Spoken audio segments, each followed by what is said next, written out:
அம்பானி நானாகிறேன். இந்த இன்ப மகாராஜ பெற்ற புது ரோஜ எலிசபெத் ராணியின் பேத்தியே. தாயே தாயே மகளன வந்தாய், தந்தை சிந்தை நலமுற வந்தாய்.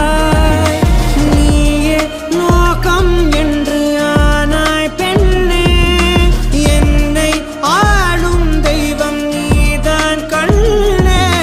பெற்றது நானா இல்லை உன் மகனே நானம்மா.